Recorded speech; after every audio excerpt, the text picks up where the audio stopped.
नमस्कार दोस्तों, जैसा कि आप सभी जानते हैं कि मेरे चैनल पर सभी प्रतियोगी परीक्षाओं के लिए महत्वपूर्ण इतिहास से संबंधित वीडियो अपलोड किया जाता है और आप लोग देखते भी होंगे।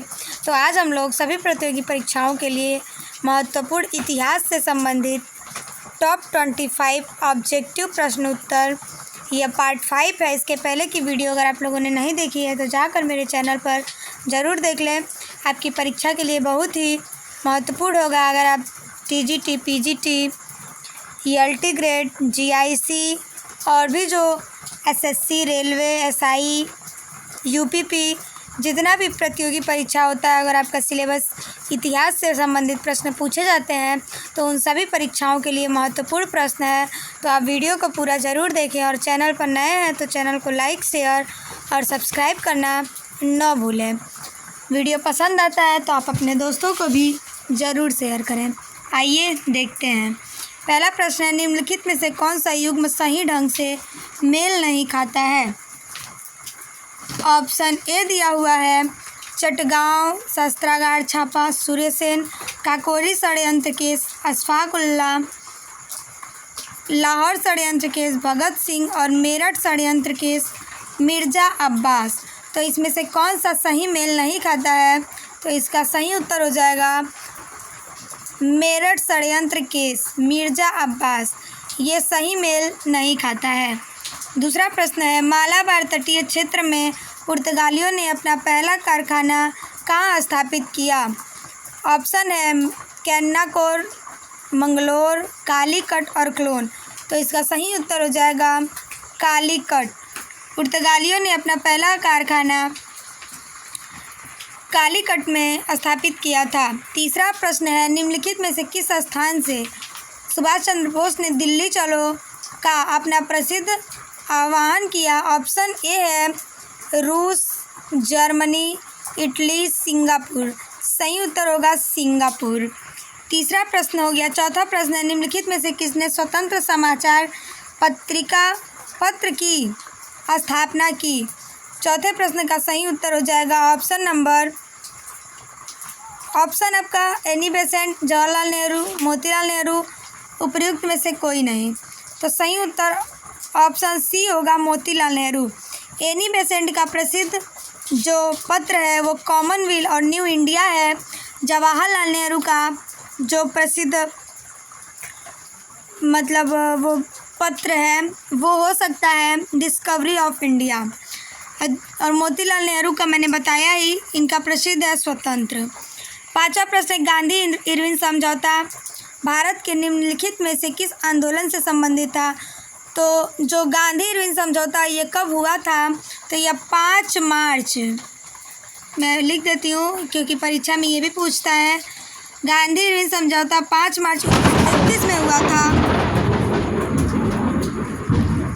रॉलेट सत्याग्रह 1919, सविनय अवज्ञा आंदोलन 1920 और असहयोग आंदोलन 1920 में, भारत छोड़ो आंदोलन 1942 में हुआ था। और सविनय अवज्ञा आंदोलन में थोड़ा सा कंफ्यूज हो गया, सविनय अवज्ञा आंदोलन 1930 में हुआ था और इसी आंदोलन से संबंधित था गांधी इरविन समझौता।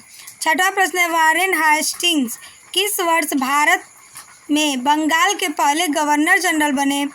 ऑप्शन ए है 1780, ऑप्शन बी है 1770, ऑप्शन सी है 1773 और ऑप्शन डी है 1775। इसका जो सही उत्तर होगा वो ऑप्शन सी हो जाएगा 1773। रेगुलेटिंग एक्ट के तहत वारेन हेस्टिंग भारत में जो बंगाल प्रांत था उसके पहले गवर्नर जनरल बनते हैं 1773 के रेगुलेटिंग एक्ट से। और 1774 में इन्होंने सुप्रीम कोर्ट की स्थापना की थी कलकत्ता में। सातवां प्रश्न, बंगाल में सामाजिक धार्मिक सुधारों में आत्मीय सभा की स्थापना किसने की थी? तो सही उत्तर हो जाएगा ऑप्शन जो होगा वो ऑप्शन सी हो जाएगा राजा राम मोहन राय। विवेकानंद इन्होंने 1793 ईस्वी में शिकागो में धर्म सम्मेलन किया था। दयानंद सरस्वती ने वेदों की ओर लौटो का नारा दिया था। राजा राम मोहन राय ने आत्मीय सभा की स्थापना 1815 ईस्वी में किया था। आगे हम बढ़ते हैं, अगला प्रश्न देखते हैं। 8वां प्रश्न है, निम्नलिखित घटनाओं को उनके कालानुक्रमिक व्यवस्थित कीजिए और नीचे दिए कूट से सही उत्तर का चयन कीजिए। तो पहला है हंटर आयोग, फिर सैडलर आयोग, वुड डिस्पैच और सार्जेंट योजना। ऑप्शन आपका दिया हुआ है A B D C, C B A D, A B C D और C A B D। तो इसका जो सही उत्तर होगा वो ऑप्शन जो आपका डी है C A B D, यही ऑप्शन सही होगा। मैं आपको एक बार बता देती हूँ, C A B D यानी कि पहले जो हो जाएगा वुड डिस्पैच 1854। फिर ए है हंटर आयोग 1917, सार्जेंट योजना 1917 है और सैडलर आयोग का आप लोग कमेंट में बताइएगा। आगे हम बढ़ते हैं। 9वां प्रश्न, साइमन कमीशन भारत कब आया था? तो साइमन कमीशन का जो गठन हुआ था वो 1927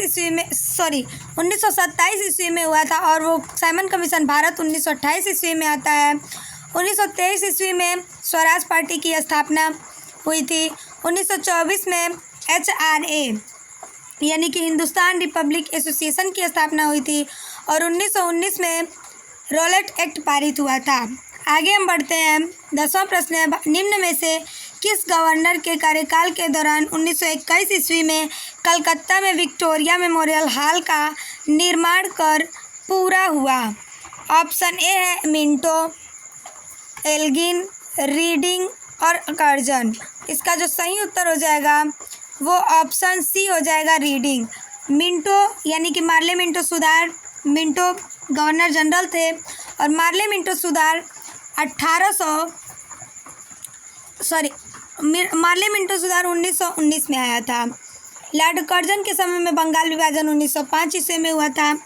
1858 के बाद से गवर्नर जनरल का पद हटाकर वायसराय कर दिया गया था 1858 ईस्वी में। 11 नंबर प्रश्न, इनमें से कौन सी कृति रविन्द्रनाथ टैगोर की नहीं है? सही उत्तर हो जाएगा ऑप्शन नंबर डी, कपाल कुंडला। 12 नंबर प्रश्न, इनमें से कौन प्रेम पचीसी के रचनाकार हैं? ऑप्शन आपका दिया हुआ है जयशंकर प्रसाद, फणीश्वरनाथ रेणु, महादेवी वर्मा, प्रेमचंद। सही उत्तर हो जाएगा ऑप्शन डी, प्रेमचंद। प्रेमचंद की जो रचना है वो प्रेम पचीसी है, गोदान है, गबन है। जयशंकर प्रसाद का आंसू, झरना, लहर, कामायनी। महादेवी वर्मा का जो होगा वो हो जाएगा नीरजा और फणीश्वरनाथ रेणु का मैला आंचल। प्रसिद्ध ये इनकी रचनाएं हैं।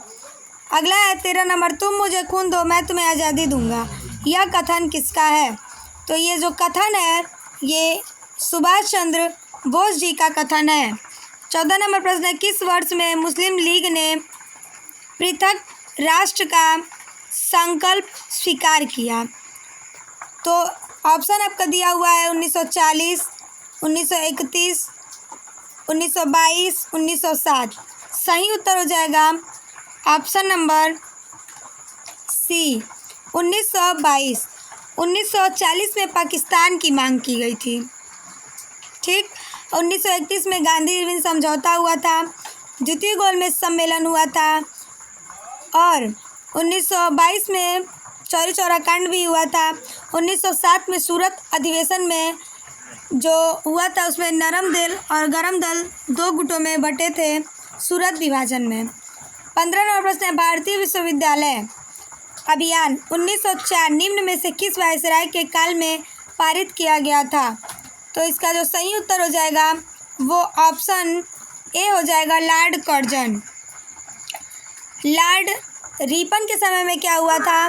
तो लॉर्ड रिपन को भारत में स्थानीय स्वशासन का जनक कहा जाता है और लॉर्ड लीटन ने 1878 ईस्वी में वर्नाक्यूलर प्रेस एक्ट लागू किया था और लॉर्ड रिपन ने 1881 ईस्वी में वर्नाक्यूलर प्रेस एक्ट को बंद करवा दिया था।